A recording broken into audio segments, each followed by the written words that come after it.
E diskutojnë së bashku me një me këta emisionit tonë që zakonisht flasin për çështje të teknologjisë. Erman Mërtenika është me ne. Kënaqësi të jesh me ne, zotëri Mërtenika.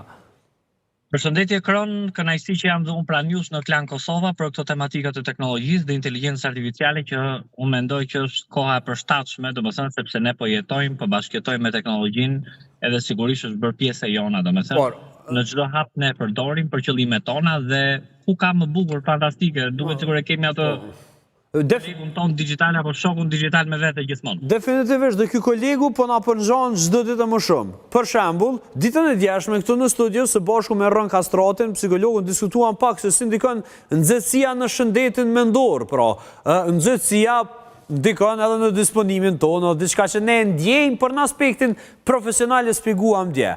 Por realisht çu ndikon teknologji? A ka mundësi që telefoni jonë mobil me na dhënë një përgjigje të gabuar përmes ChatGPT-s, në qoftë se ne kemi harruar dikun kur është një temperaturë më e ngrohtë, kemi lënë diell apo diçka e tillë? Faktikisht ke bërë një pyetje shumë të drejtë. Si teknologjia, po mund të themi ndryshe, të gjithë ato që kanë të bëjnë me pjesën e inteligjencës artificiale, qaqet elektronike, mikrokontrollerat, mikroprocesorët siç e përmendet ti Kron, janë të ngjashëm me njeriu, që do të thotë ndikohen pikërisht pra nga temperaturat ose janë të ndjeshme ndaj temperaturave. Sigurisht pikërisht pra në temperatura të larta, po të marrim në një koncept, sot domethënë qaqet inteligjencës funksionojnë pikërisht pra ose mikrokontrollerat, ose mikrochipi që ne i themi atë trurin elektronik, funksionojnë pikërisht me shkallë sigurie të lartë, që do të thotë nëse ata arrin të kalojnë temperaturën maksimale nominale ose atë të duhurën, sigurisht që kanë një sistem të implementimit të ftohësit, që ne i themi cooler, që të arrijë domethënë që të mbajë temperaturën, domethënë të ftohi, dhe të mbajë temperaturën konstante të një chipi apo të një qarku apo të një mikrokontrolleri. Sigurisht nëse qaqet nxehen se rezultati i transferimit të informacioneve, transferimit të rrymës, transferimit të biteve etj, sigurisht domethënë që qaqet rrezikojnë të digjen ose rrezikojnë të mos funksionojnë. Për shembull një laptop që ne kemi, nëse ne punojmë pikërisht pra jemi në plazh, dhe kemi marrë laptopin, edhe punojmë, edhe jemi në mes të diellit, sigurisht që do arrit të mbinxehet. Dhe më pas kur mbinxehet shkaktohen side efekte, do të thotë temperatura pikërisht pra e qaqeve elektronike mbinxehet, pra te kalon atë të duhurën, që është maksimumi i duhur, dhe më pas qaqet faqen probleme. Ose fillon pikërisht me laptopin nuk funksionon siç duhet, ose fillon pikërisht ose digjet. Prandaj gjithmonë edhe qaqet elektronike kur ne punojmë, duhet të jenë pikërisht në temperatura normale. Mirë, qartë, tash po du me dalë tash me një çështje tjetër. Në ditë isha duke bisedu me ChatGPT-n, e kam një përshtypje që arrita me bo nervoz. A ka mundësi që na mi shku nerva teknologjisë? A teknologjia të paska bërë nervoz ChatGPT-ja. Kja do thotë domethënë. Unë e kam bo nervoz, edhe e kam bisedën që ta dërgoj mas emisionet, zotëri Mërtenika. Në fakt shumë e drejtë se edhe mua më ka bërë nervoz sepse i kam bërë të njëjtën pyetje disa herë. O zotëri Mërtenika, unë e bona zotëri Mërtenika, unë e bona nervoz ato, jo ai mu. Jo, i qartë, ne kemi bërë nervoz. E di pse bëhet nervoz, ja do ta them unë. Inteligjenca artificiale apo ChatGPT apo Copilot që ne kemi përmendur, karakterizohen edhe nga ato që quhet empati artificiale. Që do thotë për shembull, sa herë që unë zgjon në mëngjes, shkoj në ChatGPT, edhe ChatGPT direkt ose Copilot më thotë, përshëndetje Erman, si u zgjove sot, cili është plani ditor, a do ta pish kafen e mëngjesit? Pra, po ta shikojmë zhvillimin masiv i teknologjisë, shkon që teknologjia do më thënë të bëhet si thua pjesë e jona, pra të jetë shumë interaktive në komunikim. Madje dhe unë njëherë për ta provuar e kam bërë të njëjtën pyetje disa herë ChatGPT-s, por ChatGPT-ja përdor atë që quhet domethënë diplomaci digjitale. Do thotë Ermand, më pyete një herë për të njëjtën pyetje. Përsëri më pyete për të njëjtën pyetje. Pra duket sigurisht shkaktojmë një lloj domethënë duket sigur Unë kam arrit me bo nervoz kur ja kom nis me pagu ChatGPT-n. Sepse për gjithë shka i kom thonë, unë e po të paguj pëse s'pedin. S'po më pëlqen që shpe bënë, unë jem të pagu. Ne mund ta bëjmë nervoz si thua ti, por e veçanta e inteligjencës artificiale ChatGPT-s është që nuk të ofendon.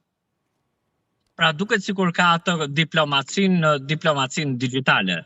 Mua ma ka përmendur për shembull një herë kam pyetur, të lutem më trego se çfarë mund të ha për darkë që të jetë e shëndetshme. Edhe më ka dhënë një përgjigje. Përsëri e pyeta, i provova të njëjtën pyetje t'ia bëj disa herë, edhe më thoshte, Ermand, po më pyet të njëjtën gjë. Ermand, po më pyet të njëjtën gjë. Mbase mund të bësh këtë.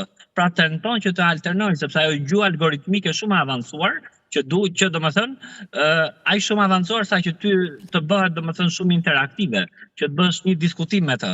Është fantastike Kron, është fantastike. Edhe një pyetje për të gjithë kemi të instaluar, e pyesi me voice dhe të jep përgjigje çuditërisht mirë. Por edhe një çështje, a na bën pak shefin ChatGPT-ja? Kështu, për mos më na mërzit, për t'ja dërguar. Sepse ka persona që po marrin shumë vetbesim për ChatGPT-s edhe diçysh tani kur i shetit vjen pa lidhje mja bu bajat vetën. Kështu që po du me ditë, a është vendi dur me marrë vetbesim ChatGPT-ja?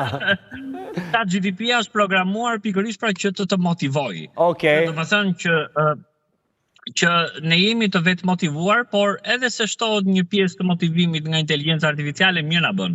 Pra gjithmonë na jep atë pozitivitetin, të jep rrugëzgjidhjen. E di si është Kron për shembull, është, si të them unë, fjala vjen.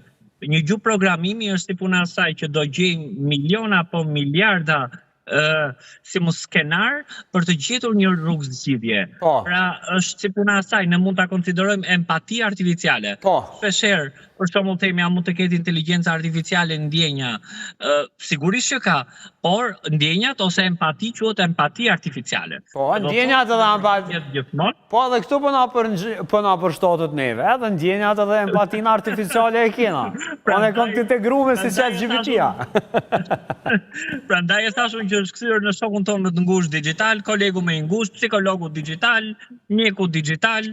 Nesër pas nesër ne jemi të dy këtu duke dhënë intervistë, nesër pas nesër do jetë ose edhe sot kanë pondos që të jetë një Ermand ai dhe një Kron ai në Klan Kosova që të bëjnë intervistë bashkarisht. Po, mbase kur na ka lënë afati biologjik mua dhe ty ka mundësi marrë një Ermand dhe një Kron. Absolutisht ka filluar. Po, di po du me thonë, nuk po krijohen binjakët digital. Po, nuk po pëlqen me ndodh kjo, kështu që prandaj po e trajtojnë këtë çështje. Zotër Ermand, shumë kënaqësi me pas Kosova Today. Faleminderit shumë që ishe sot, besoj që shihim sot herën tjetër. Për mua kënaqësi e madhe Kron që isha pranë jush në Klan Kosova për këtë tematika shumë të bukura. Mirë atë Armish, faleminderit, i morëm disa informacione nga zotri Mërtenika, një gjë që më bëni përshtypje ka shumë interesant. Besoni ChatGPT-s, po mos e merrni malin, do me thonë hulumtoni pak ma shumë se edhe ja u bën shefin. Kjo ishte edhe rasa i përket ditës sotme, mos harroni krejt materialet tona e gjenë në Facebook, YouTube dhe në Instagram, e ndërsa Klan Kosovën e gjenë të pakon numër 1 në vend Art Motion. Kjo ishte edhe ra për sot. Shihem nesër në ora 12:30 këtu në Klan Kosova.